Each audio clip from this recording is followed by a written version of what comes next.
E-travel registration gamit ang eGov app. Take note guys na kahit pinapadownload na ni e-travel ang eGov app, ay pwede pa rin kayo mag-register gamit ang website. Lalo na ang may mga Philippine number lang ang makakapag-register sa eGov. Hindi kagaya sa e-travel website na pwede kayo gumamit ng number nyo sa ibang bansa kapag magre-register kayo. So, para magamit nyo pa rin yung e-travel website kapag magre-register kayo sa inyong arrival or departure card, i-click nyo lang yung tatlong linya sa taas para makapag-register kayo. Tapos, i-click nyo lang yung sign in. Pero dito muna tayo sa eGov app dahil ito yung tutorial na ituturo ko sa inyo. Ngunit, bago kayo makapag-register sa e-travel gamit ang eGov app, ay kailangan nyo muna itong i-download sa Play Store at kailangan nyo muna mag-register. Paano? Idudugtong ko guys yung dating video tutorial na ginawa ko sa pag-register sa eGov. Hindi ko kasi magawa ng panibagong tutorial dahil already registered na ako.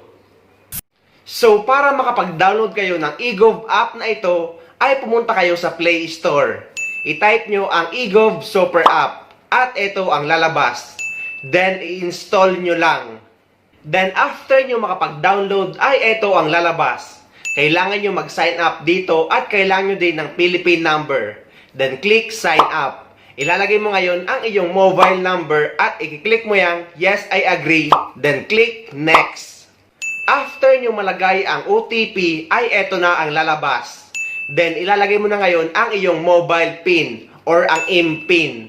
Dapat guys ilista nyo ito or isave para hindi nyo makalimutan. And after that, click next. Then lalabas na ito. Congratulations! At ilalagay mo na ngayon ang iyong mobile PIN para makapasok ka sa app. And after nyo mapasok yung app, ay eto na yung lalabas. Kailangan mo muna i-verify ang personal identity nyo para magkaroon kayo ng full access sa app. Then click verify. Then lalabas ito, identity verification. Ilalagay mo ang citizenship nyo, first name, middle name, at last name. At pati ang birth date. At pati ang inyong email address. And after that, click next.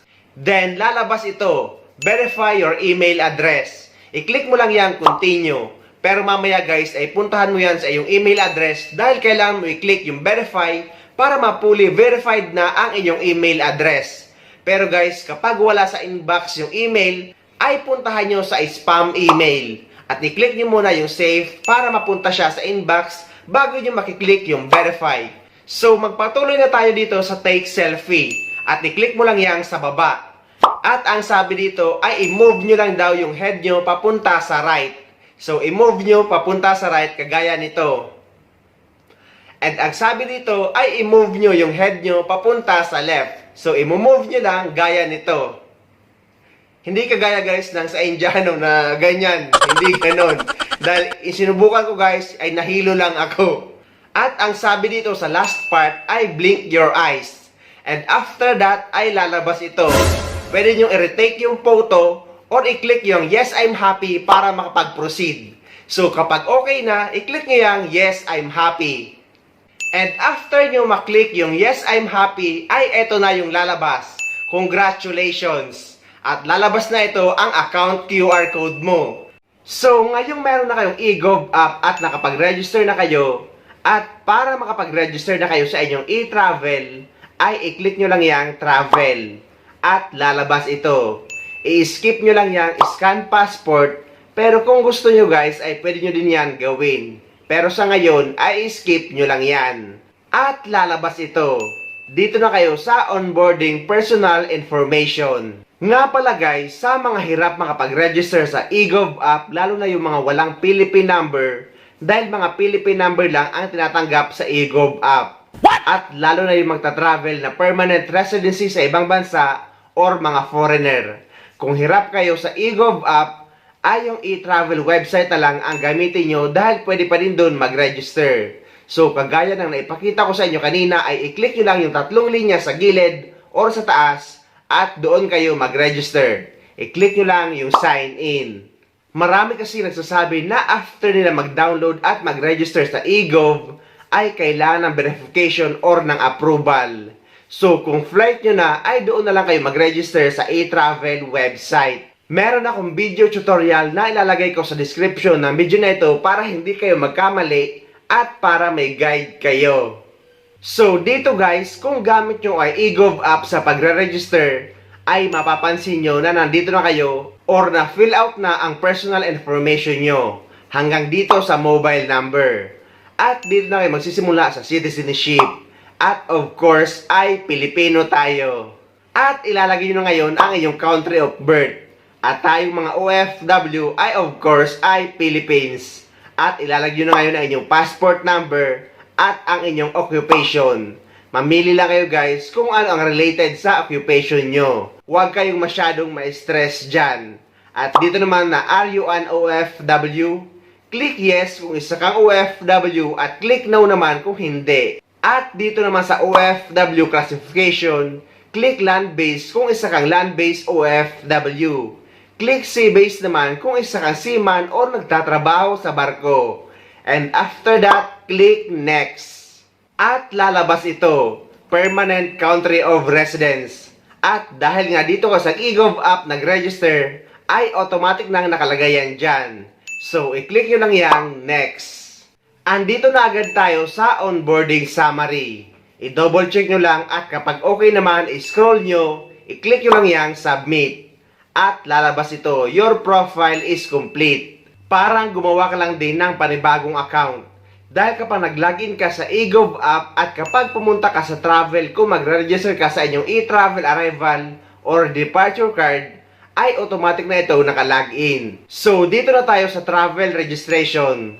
Guys, take note na kapag may kasama kayo kapamilya nyo or anak nyo, ay pwede nyo i-register gamit ang account nyo. Pipiliin nyo yung for family after nyo makapag-register ng e-travel nyo. Pero kung solo lang naman kayo, ay piliin nyo yung for me. At hayaan nyo lang yung nakalagay na air. Dito na tayo sa arrival or departure. Guys, inuulit ko na kapag pauwi kayo sa Pilipinas or sa bansa natin, ay arrival entering the Philippines ang pipiliin nyo. At kapag naman pabalik kayo or papunta sa ibang bansa, ay departure leaving the Philippines. Pero ang video na ito ay pipiliin natin ay arrival entering the Philippines pauwi sa Pilipinas. At take note din guys na bawat travel nyo pauwi sa Pilipinas at bawat travel nyo pabalik sa ibang bansa ay required kayo mag-register sa e-travel. Hindi siya one-time registration. Kailangan nyo mag-register bawat travel nyo. At kapag may account na kayo sa eGovApp o kaya naman sa e-travel website, ay kapag nag-login kayo, ay eto na agad ang bubungad sa inyo. Ang New Travel Declaration. So, bawat travel nyo ay yan ang i-click nyo. New Travel Declaration para makapag-register kayo. So, magpatuloy na tayo sa pag-register. After nyo mapili kung arrival kayo pauwi sa Pilipinas or departure kung pabalik sa ibang bansa, ay i-click nyo lang yang continue. Lalabas na itong New Travel Declaration Step 1. Purpose of travel, of course kapag mga OFW ay vacation. Pero kapag for good na kayo, ay ang pipiliin nyo ay returning resident. Traveler type, aircraft, passenger. At dito naman guys sa country of origin, ang ilalagay nyo dito is yung bansa na original na panggagalingan nyo or kung saan kayo nagtatrabaho. Kahit may connecting flight kayo guys sa ibang bansa bago makauwi sa Pilipinas, ay yung country of origin or original na panggagalingan nyo ang ilalagay nyo. Destination upon arrival, i-click nyo lang yung residence. At pwede nyo rin yung i-click na small box na same as permanent country of residence at automatic nang lalabas yan dyan. Date of arrival, ilalagay nyo ngayon ang date ng lapag nyo sa Pilipinas. At ilalagay nyo ngayon ang inyong flight number at ang airline's name. Kapag hindi naman guys lumalabas ang flight number nyo or ang airline's name, ay pwede nyo piliin yung special flight kanina. At ilagay nyo ay private at lagyan nyo ng 50 or i-type nyo mismo ang inyong flight number na nakalagay sa ticket nyo. Pero kung wala pa rin talaga, ay pumili na kayo ng ibang airlines at i-explain nyo lang sa immigration officer just in case man magtanong. Dahil ang importante dito ay makapag-proceed kayo at makapag-register kayo sa e-travel. Hindi nyo naman din kasalanan na hindi lumalabas ang flight number nyo or ang airline's name. Airport of arrival, ilalagay nyo guys yung airport na lalapagan nyo sa Pilipinas galing sa international flight. Hindi kasama dito ang local flight. At dito naman sa seat number guys, iwanan nyo lang din yung naka-blank and after that, click next. Take note na kapag hindi lumalabas ang airport of arrival nyo, ay i-type nyo lang ang Ninoy International Airport kung saan naiya kayo lalabas at lalabas na yan dyan na naiya 1, 2, and 3. Kung sa Cebu naman ay i-type nyo lang ang Cebu at lalabas yan dyan. Ganon din sa Clark. At nandito na tayo sa health declaration. Nakanote dito na hindi na requirements ang COVID test or ang PCR test kapag magta-travel kayo pa uwi sa Pilipinas. At dito naman sa country visited in last 30 days, iwanan nyo lang yung naka-blank. At dyan naman sa baba guys ay i-click nyo lang yung dalawang no and after that, click next. At nandito na tayo ngayon sa New Travel Declaration Summary. I-double check nyo lang at kapag okay naman, i-scroll down nyo, i-click nyo yung Submit. At eto na guys, ang lalabas ay congratulations. Kasunod na nito ang inyong e-travel arrival card QR code. Kailangan nyo lang guys ito i-screenshot at ready to go na kayo.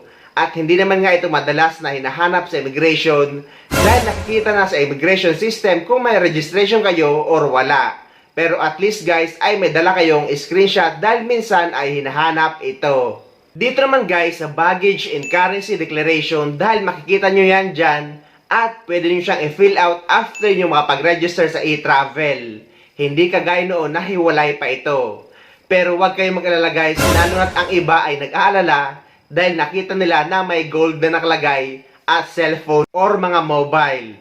Huwag kayong mag-alala guys dahil ang kailangan nyo lang i-declare ay kapag may dala kayong items na ginto or mga cellphone na in commercial quantity or maramihan or mga pangbenta. Pero kung wala naman ay hindi nyo naman kailangan mag-declare. Meron akong video tutorial guys para sa baggage and currency declaration lalo na sa mga nag-aalala para sa kompletong explanation na ilalagay ko sa description ng video na ito para mapanood nyo at para may guide kayo. So ayun guys, sana may nakuha kayong idea at sana nakatulong ang video na ito sa inyo. At sa mga hindi pa dyan nakasubscribe sa channel ko, please don't forget to subscribe my YouTube channel and please click the notification bell para lagi kayo updated sa mga upcoming videos na gagawin ko tungkol sa mga updates sa ating mga OFW. Mula dito sa Dubai, maraming salamat. See you next time.